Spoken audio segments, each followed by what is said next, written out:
A Rushen hustings meeting will be held this Thursday evening to give people an opportunity to raise in a public forum the issues they think should be a priority for the next government. In what is a fairly novel approach, this meeting is not called by candidates and doesn't invite candidates to share their views with the public, but instead it invites the public to share their views on what really matters to them. Lulu Gillow and Janet Bridle are the organisers. So what we're hoping to achieve, what we're organising is a public meeting. We're hoping to achieve that a lot of people come along. And the purpose of it really is to give people the opportunity to tell us as organisers what they think the priorities should be for the next incoming government, because obviously we have an election coming up in September.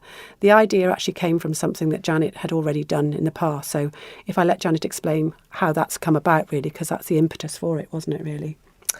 Thank you. Yes. Well, it was 2009 and I was taken on by a Comin committee thing to look at the south of the island to find a gap that the third sector, first sector and first sector, government, community, private business and the third sector could get behind. So nobody knew what that gap was. It was just... I don't know where the whole idea came from. I was just taken in to do it. So I wasn't sure what I was doing, but basically it seemed to me the best thing to do was to talk to people in the south of the island, just to find out from them what is good and bad, what they feel about their community.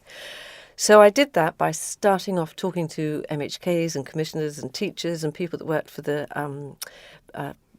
health and social care. But then I stretched it out because I needed to talk to people that were the people that lived and worked in the south. So I went about talking to all the local clubs I could come across, WI, sports groups, mums and tots. I went to church groups. I held meetings in church halls. And I finalised really with getting 10 friends to invite 10 people they knew. And how I ran those meetings was just to introduce the idea. We're looking for what's happening in the south, what's good, what's bad. Please talk about it. And then I would just listen.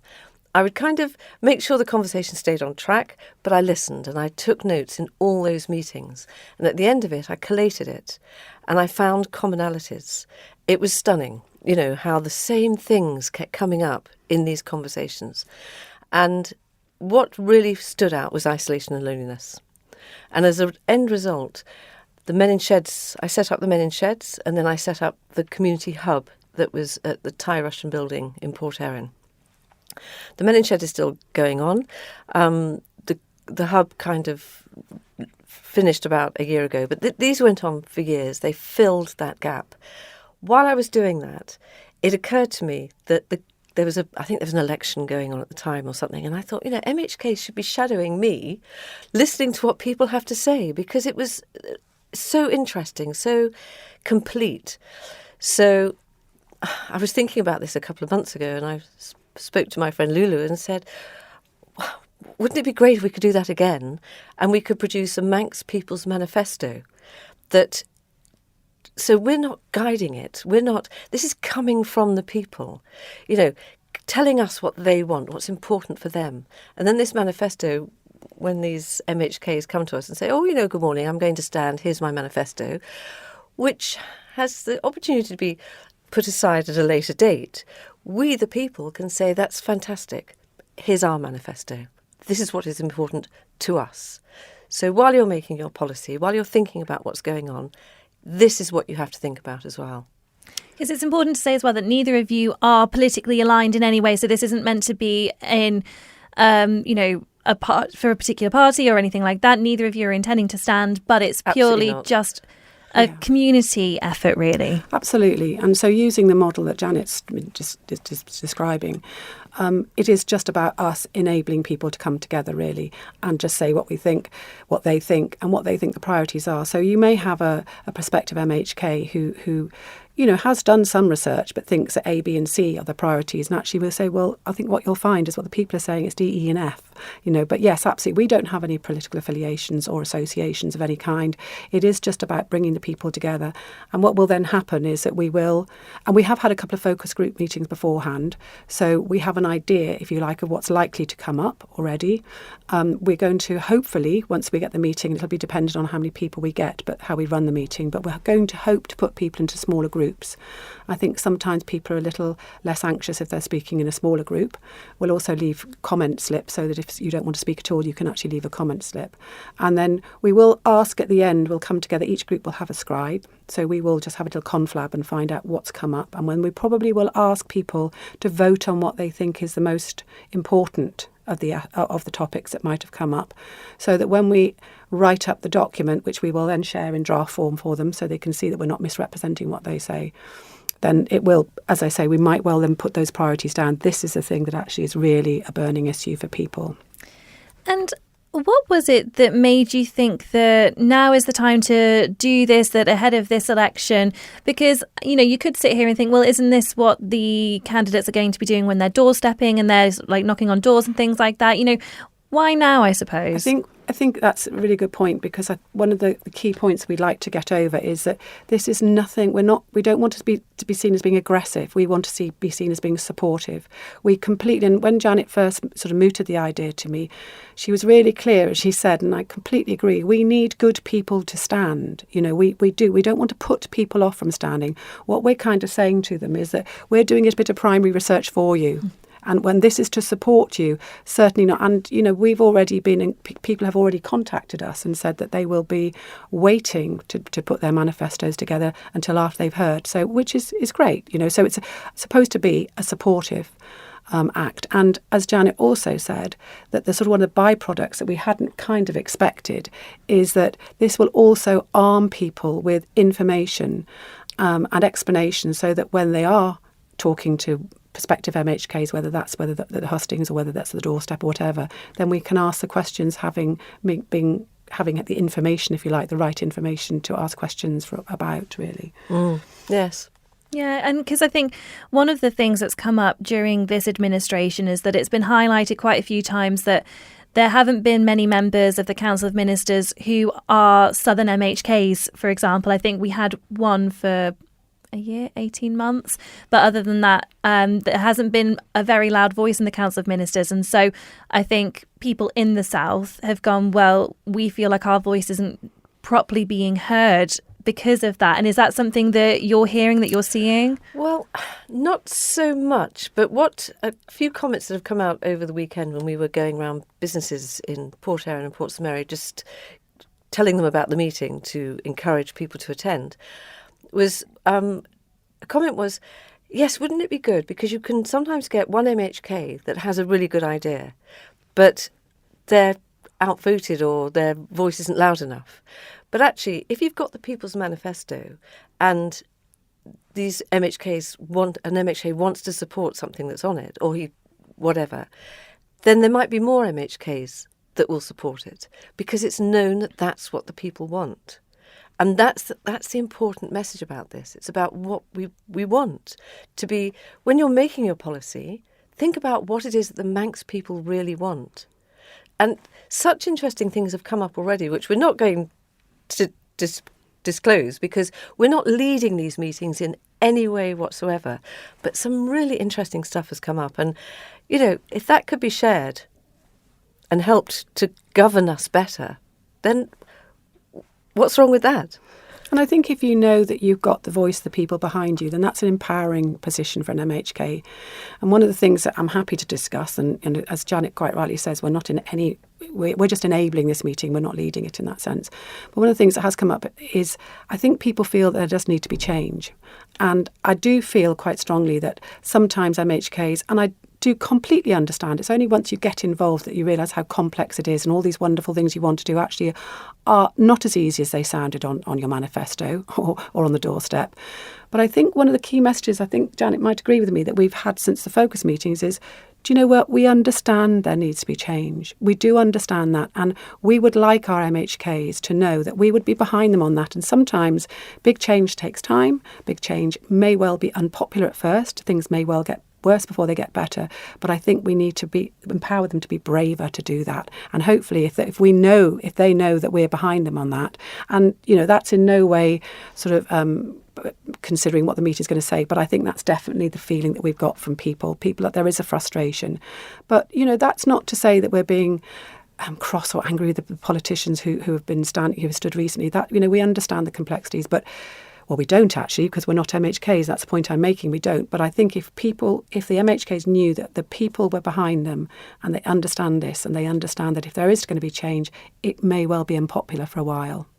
And are you hoping that so your meeting is focused mainly for the South and Southern issues, but are you hoping that this might inspire other compass points potentially to follow suit? I don't think it's going to be South and Southern issues. Actually, talking to people, it's about the whole island. So it's not just about the South and Southern issues. I think, but who knows? We've done this because we live in the South. But one of the other key messages we want to get out there is anyone is welcome to come to this meeting. And equally, if other constituencies want to follow suit, then we'll be happy to discuss with them if they want. I'm sure it's not rocket science the way we set it up. But if they want to discuss it with us, then they're very welcome. But we won't be stamping passports or looking at your birth certificates as you come through the door. So if you live in Ramsey or Lezayre or wherever, you'd be very welcome to come. And yes, if other constituencies follow suit, then I think that would be a real movement then, wouldn't it? And so tell me then, when and where is the meeting? How can people come along if they would like to? Well, it's next Thursday, so Thursday the 18th of June, 7 p.m. at Port St Mary Town Hall. Just come along. Paul Costain, our captain of our parish, will be welcoming people, and we're very grateful for Paul's support for this. Too many people. If loads of people turn up, then we're prepared to have a second meeting. Yeah. That was Lulu Gillow and Janet Bridle, the meeting organisers. Political commentator Alistair Ramsey has seen an election or two in his time. Hustings are a great idea, great to get a feel for what candidates think. This particular initiative seems to be doing things the other way round of let's hold a hustings so that we can find out what we think so that we are better informed to quiz candidates and review manifestos. Yeah, that's a great idea. And I guess it helps create something of a public agenda at a relatively early stage in a campaign, and gets people, kind of talking amongst themselves rather than being picked off individually by smiling candidates on the doorstep. This programme is going out 2 or 3 days before the actual event at the Town Hall in Port St Mary. What do you imagine people are going to turn up and start talking about? Well, this is one of the key points of interest with this election, is to what extent it will still be about local issues, or whether the pressing national issues will now come to dominate. So I can rather pompously, I can say what I think people ought to be talking about in terms of the big national issues. And let's hope that this election is more focused on those, and that we do have candidates and successful candidates who can actually address these big issues, because we are kind of reaching a crossroads in many respects. And in terms of, well, I suppose one thing which will be sort of a local issue in Rushen, it's not so big a deal in Rushen as it is in Arbury, Castletown and Maloo, but also a national issue, is the wind farm at Airy Staine. But how do you deal with issues like that if you are, for example, a candidate, and on the one hand you're very keen to listen to your constituents, on the other hand perhaps you recognise that something urgently needs to be done in terms of sorting out our energy supplies, energy security, and playing a part in tackling climate change? I think candidates need to listen to their potential constituents, but I think on issues like that they have an obligation to state a clear view so people can take that into account before they vote for them. And I think that's true of the offshore wind farm as well. I think it's an absolutely ridiculous position that members have got themselves into, where they are supposed to, hold back because of the legal process. It's absolutely preposterous. And of course, what the as I understand it anyway, the Attorney General is saying is that if you do talk about in particular his ruling is in relation to the offshore wind, the Ørsted development. If you do talk about it, and you are very specific about your concerns or support, then you won't be able to consider the matter if you happen to be one of the chosen few that get into the Council of Ministers. But if you don't talk about it, and you happen to be in one of the constituencies most affected by it, are you writing yourself off in terms of electoral prospects? I would have thought you. I would have thought you were damaging your prospects very much. I don't see how you can avoid talking about it, especially if you're in the affected constituencies. And again, I guess you'll remember times in Council of Ministers where there have been conflicts. Ministers have to step out of decisions because of conflicts, but they can appoint deputy ministers, can't they? Yes, or you can delegate if there's anyone left who hasn't got an opinion on a subject like that. But I think the whole process doesn't really take into account the realities of politics, especially around an election time. Potentially, though, members of the Legislative Council, for example, who don't have a constituency and therefore don't need to explain themselves to their electorate, potentially they could keep stum in relation to the wind farm and then be in a position where they could be deputised as ministers to Maybe so. Maybe that's the way around it. Yeah. So then, in terms of the big issues of the day that you would see, setting aside your prediction that local issues will will form a fair amount of the thinking of people when they vote, but what are the big issues that need to be tackled? Well, there's no shortage of them. One of the most pressing, I suppose, is the economy. The Chamber of Commerce are pushing this. The fact that the island has entered the first sustained recession for 40 years. And that, according to the Chamber, 1,000 jobs in financial services, e-gaming and so on have gone in the last couple of years, is a kind of historic downturn that I don't think MHKs have really given sufficient attention to, certainly not in public. And Treasury doesn't like the word recession. Yes, they have a different definition, which is very convenient, or they have had under the previous minister. I don't know whether that was just him, but and the economic strategy, the long-term economic strategy, 10 to 15 years, 5,000 new jobs, population of 100,000. That kind of ran into the sand after about 3 years. So that's under review now. And of course, a great idea. I mean, in terms of the principle of trying to, instead of assuming that things are just going to get worse and worse gradually, there was a real bold initiative there to say, actually, you know what, rather than assume that things are just going to get worse, we're going to do something about this. We're going to introduce measures that will turn this ship around. No, I think bold long-term strategic vision is good, but I think just setting targets and thinking that by setting the targets you've solved the problem isn't enough. It also turned out to be very short-sighted because, of course, AI has completely undermined the idea of just building job numbers. So, the AI is a big threat to a lot of jobs in the Isle of Man. And of course, it's also an opportunity because it's a new and developing technology, so presumably it's an opportunity for basic administrative work in government to be done by AI, allowing officers to focus perhaps more on some of the bigger tasks that need to be tackled. Yeah, and that's another big question. It relates to the question of government overspending. You know, their spending's exceeding their income by about £100 million a year.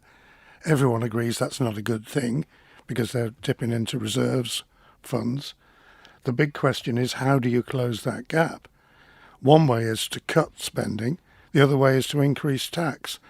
And I think that kind of fundamental choice, candidates need to be clear which side of that they tend to lean towards. I know it's not simple.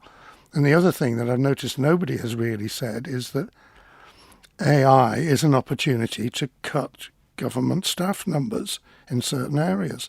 They're very wary of saying that, presumably because they don't want to upset the staff and they don't want to upset the unions. But you would expect a candidate to point this out, Of course, what candidates will prefer, because there is a kind of a third choice or an expansion of the increased taxes, and that is to grow the economy. And if you significantly grow the economy, you increase the tax take. You don't necessarily need to change the rate of taxation. No.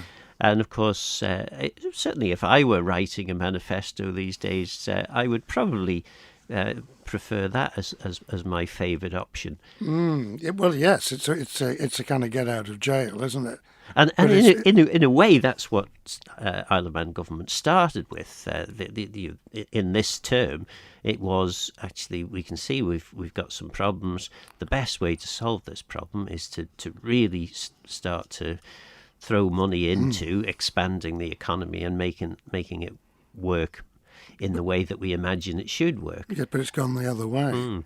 So the hope of actually getting enough economic growth to bridge the gap is, I would have thought, very optimistic. So unless, of course, you go for the Orsted offer of, that would fill a nice it would help. part of the gap. Yeah. So how has the aspiration not been fulfilled? I mean, is it down to global circumstance, which is the reason that's often trotted out by ministers, or is there something else, or maybe it is a mix of two things? I think it's probably a mixture of things.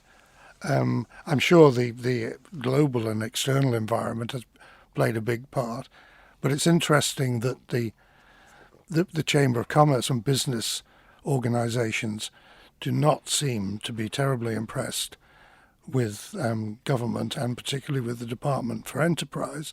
So I think there are questions around the approach and some of the rather clumsy driving for business that's happened around e-gaming and so on. Well, yes, and particularly the topic on every political commentator's lips at the moment is the rather damning Bloomberg investigation, which hit the presses fairly recently, in which significant concern is expressed, and that won't be a particularly good thing to have appeared a few months in advance of the visit of Moneyval. No, very damning. And actually even more shocking than one thought. And one of the things that is shocking, I think, is that there are more than enough questions around this to warrant, from a political point of view, an independent inquiry, and yet no politician has even mentioned that. Now, I know there are ongoing investigations, but you could at least seek a commitment for an inquiry at the appropriate time. There seems to be a complete lack of awareness of the political implications of this, not just the criminal ones. And is this, I mean, part of this seems to be that the lawyers, the Attorney General's office seems to hold sway over the real sort of political view. In essence, where oh, well, if the Attorney-General says we can't talk about it, then we mustn't talk about it, despite the fact that it's probably one of the biggest political issues facing the island. And there is, I don't know, I think were I still in the Council of Ministers, I would turn around to the Attorney-General and say, I get all that, but this is stuff that we need to be explaining to the public. We need to talk to the public. The public wants to know answers. Yes, I think there's an oversensitivity to legal advice. Certainly in my time in politics, it was, the lawyers have spoken, but also it's a convenient get out, isn't it? These are very difficult subjects. So, I'm sorry I can't say anything for legal reasons. It's a very good cover for you, same with the offshore wind. Well, I look forward to listening to what goes on Thursday, and it'd be interesting to see whether we've covered some of the topics, or whether it's all about Mrs. So-and-so's hedge is expanded over the pavement, and how are you going to solve this particular issue for us? Yes, I think there'll be a mix of things, understandably, because hedges do matter to people. I think also the thing we haven't mentioned that definitely will be talked about is health care and Manx care and the future of health care. I think that is possibly top of the list for people's concerns, and the long-term future of that. I think some difficult choices will have to be addressed at some point. That was political commentator Alistair Ramsey. So what do you think? Should there be more of these meetings around the island to find out what the people think? Or do you think the only thing that really changes election time is some of the faces, with Isle of Man government remaining largely unchanged? For now, I'm Phil Gaughan. Thanks for listening.